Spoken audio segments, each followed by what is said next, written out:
Ashamaa akkam jirtu kabajamtootaa fi daawwattoota koo Dr. Obsaan jedhama. Egaa akka har'as viidiyoo isin barsiisa jedheen yaade qabadheen isiniif dhiyaadheen jira. Sagantaa kiyya kan har'aa irratti dhiirri tokko shamarree yoo gammachiise yookaan jaallee isaa yoo gammachiise qofa wantoota inni isheerraa argatu danda'u kan ilaallu taha. Wantoota kana shamarreen takka yoo ati ishee hin gammachiisin siree irratti yoo isheetti hin tolin akkasuma immoo yoo si hin jaallatin wantoota sadan kana siif hin kennitu abadan. Wantoota kana jaallee tee gammachiisuu yoo hin dandahin irraa hin argattu. Garuu jaallee tee kan gammachiisuu fi kan isheetti toltu yoo ta'e fiidbaakiin ati isheerraa argattu baay'ee gammachiisaa fi akkasuma immoo jaalala keessan kan ho'isuudha. Qabxiilee sadan kana ilaaluudhaan uf sakatta'uun barbaachisaadha. Wantoota sadan kana jaalleentee kasii gootu yoo ta'e ati ishee gammachiisaa jirta, baay'ee itti tolaa jirta, akkasuma immoo si wajjin walqunnamtii saalaa godhuu fi akkasuma si wajji ta'uu hin feeti jechuudha.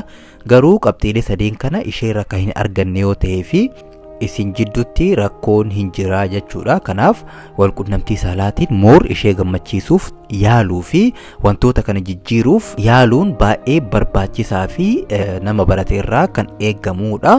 Kanaaf walqunnamtii saalaa irratti jaalleentee akka sitti buhaartee fi akka ati ishee gammachiistee qabxii sadan kana ilaaluudhaan beekuu ni dandeessa. Akkasuma immoo akka isheen sitti hin gammadin akkasuma akka itti hin tolin qabxiilee sadan kana ilaaluudhaan salphamatti beekuu ni dandeessu. Chaanaali kiyyaaf haaraa yoo taatan subscribe like gochuun hamma dhumaatti yoo na wajji turtan barnoota irraa argattu na wajjin tura. Inni dura dhiirri tokko shamarree yookaan jaallee isaa yeroo gammachiisutti yookaan walqunnamtii saalaa irratti yeroo itti tolutti shamarreen takka wanti isiin si argisiistu yeroo kamuu akka adda taatan barbaaddi yookaan akka adda taatan haala mijeessuu barbaaddi. Kana jechuun maali? Isheen namaa wajji mana kireeffattee galuu dandeessi yookaan atis namaa wajji jiraatuu dandeessa.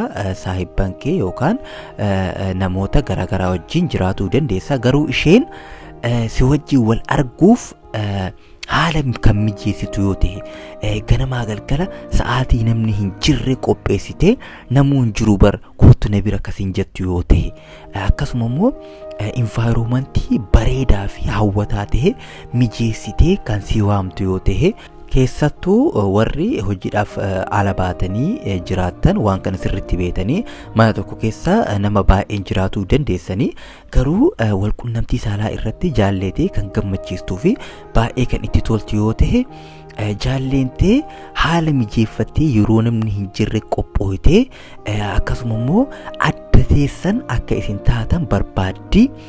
Kana malees mana tottolfattee ofiifis tottolfattee si eedi si kakaasuu fi moor gara walqunnamtichatti si dhiibuuf akkasuma immoo akka ati itti gammadduuf baay'ee yaalti.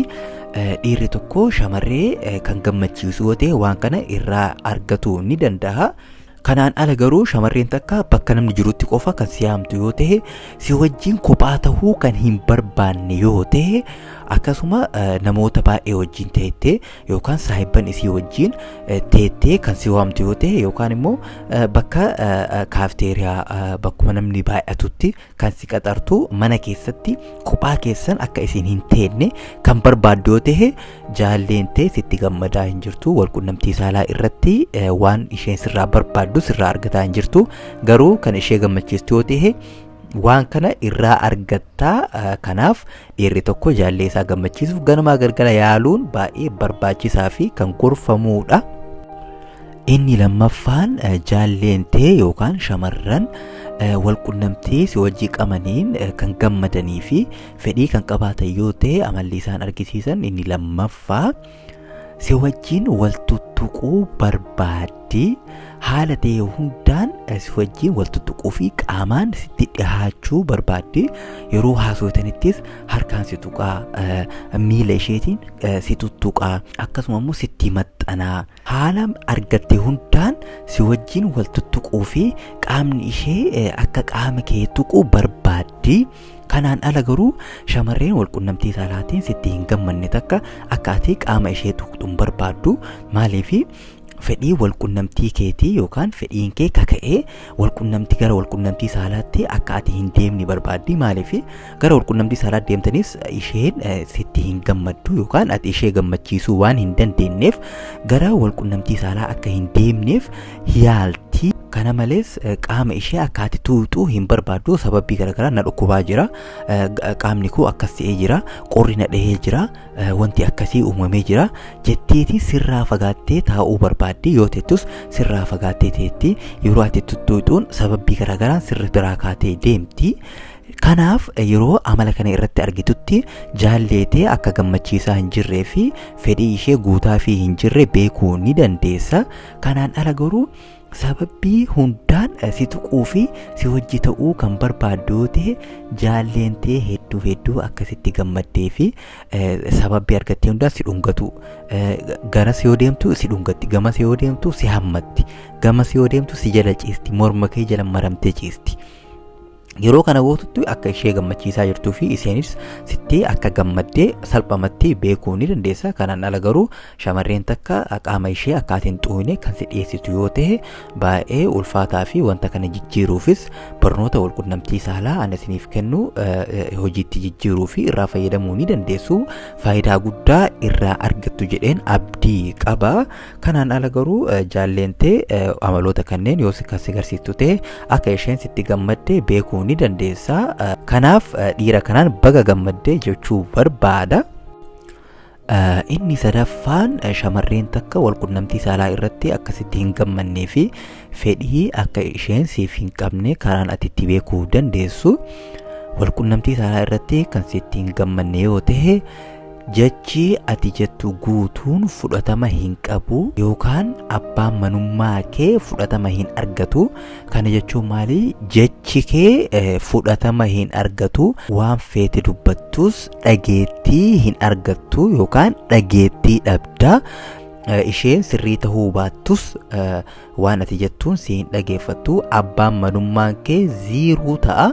Kanaaf shamarreen takka akkasitti buhaartu yoo ta'e garuu jechi ati dubbattu guutuun hin fudhatamaa. Tole siin jetti, hayyee tole akkasii jettee waan ati jettuun guutuu fudhatti. Even ati roongi taatus yookaan ati dogongortus wanti kun dogongoruu jettee suutaan sitti himuu yaalti malee humnaan waan feete fidii achiin korii jettee humna sitti hin fayyadamtu. Kanaan ala garuu kan si hin feenee fi atis ishee gammachiisaa kan hin jiraanne yoo ta'e jechi ati jettu guutuun ishee biratti ziiruudha. Waa takka si hin dhageettu, si wajji wal dhabdus, si wajji wal hiiktus, ati biraa deemtus isheen keersi hin gootu jechuudha.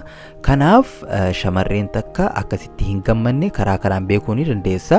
Haadha manummaa ishee dhiistee abbaa manaa haa ta'u jetti. Maaliif ati waan abbaan manaa godhuu danda'u kan hin dandeenye fi waan abbaan manaa isheef guutuu qabu kan isheef hin guunne yoo ta'e isheen haadha manas abbaa manas taatee teetti. Isheen azaajii ati taazaajii taatee walqixxummaa fi yookaan wal dhagahuun hin hafaa. Shamarreen takka amala kana kan si agarsiistu yoo ta'e walqunnamtii saalaatiin ishee gammachiisaa hin jirtu. Waan kana itti yaadii ishee gammachiisuuf waan dandeessu godhuudhaan waan kana jijjiiruu ni dandeessu. Hin jijjiirama dadhabbii walqunnamtii saalaa. Uumamaan kanamaa kennamuu miti. Namni tokko dadhabbii walqunnamtii saalaa irra guddaan irra jireessisaa sammuu keessatti waan uumamuudha. Kanaaf barnoota yeroo isiniif kennamu kana fudhatuudhaan gara hojiitti yoo kan jijjiirtan ta'e salphamatti hiikuu ni dandeessu. Rakkoon dhiira irratti uumamuu danda'u uumamaan xiqqeenna qaama saalaa ta'uu danda'a. Sun immoo amma teekinooloojiin baay'ee kan jajjabaatee fi akkasumas sarjarii godhuudhaan qaama saalaa keessan guddisuu fi jaallee keessan gammachiisuu ni dandeessu. Sarjariin hedduutu jira. Ammas biyya keenya keessattis Itoophiyaa keessattis sarjariin qaama saalaa dhiiraa eegabalamee jira. Sarjarii kana fudhatuun akkasuma immoo karaa fayya qabeessa ta'een qaama saalaa keessan guddifachuu ni dandeessu. Kana barnoota kan barbaadan ta'e komantii irra naaf kaa'uu ni dandeessu. Isinin barsiisa haala salphaa ta'een maasaaj qaama saalaa keessan maasaaj godhuun ji'a 3 fi ji'a 4 keessatti jijjiirama guddaa qaama saalaa keessan irratti arguu ni dandeessu. Kanaan ala garuu wanti jiru guutuun rakkoo dadhabbii xiinsammuutii sammuun dalagaa walqunnamtiin saalaa akka isin yaaddan qaama saalaatiin qofa kan dalaguu miti. Sammuudha. Kanaaf dadhabbiin ati qabdu guutuun waan gubbaasii kenname yookaan qaama saalaa xiqqaa uumamaan namaa kennamuun ala qaamni saalaa kee noormaal tahee walqunnamtii saalaa godhuu kan dadhabdu yoo ta'e ishee gammachiisu kan hin dandeenye yoo ta'e rakkoon kun si bira jira. Gattaa'ii itti yaadii barnootas fudhadhu wanti humartuu ni jijjiirama jaallatee gammachiisuu ni dandeessa. Akkasuma immoo qabxiilee an isiif kenne kana isheerratti kan agartu yoo ta'e baga gammadda jechuu ni danda'a. Kanaan ala garuu wantootaan asitti isiniif hime kana kan siif hin kenninee fi isheerratti hin agarre yoo ta'e jiruun isin jiraataa jirtan baay'ee yaachisaa fi jijjiiramuu kan qabudha. Kanaaf dhiironni waan kana itti yaaduudhaan jijjiiruu ni dandeessu. Kanaaf wal hubatuu fi jaalalaan waan mara hiikuu fi wajjiin karaa dheeraa deemuuf qophaa'uu ni dandeessu. Eegaa kabajamtootaa fi daawwattoota koo sagantaa koo kan har'aa asirratti xumureen jira. Gaaffii kamuu yoo kan qabaattan ta'e komantii irra naaf kaa'uu ni dandeessu. Komantii keessan ilaaleetan jira. Komantii keessan takka takkaan dubbisee jira. Gaaffii keessan akkuma isin na gaafattanii wal duraa duubaan kan isiniif deebisu ta'a. Obsaan na eeggadha. Eegaa kabajamtootaa fi daawwattoota koo sagantaa kiyya kan har'aa asirratti xumureen jira. Chaanaalii kiyyaaf haarawaa yoo taate subscribe like gochuun hamma dhumaatti waan na wajji turtaniif galatoomaa jecha fayyaa argadhaa fayyaan dhabina.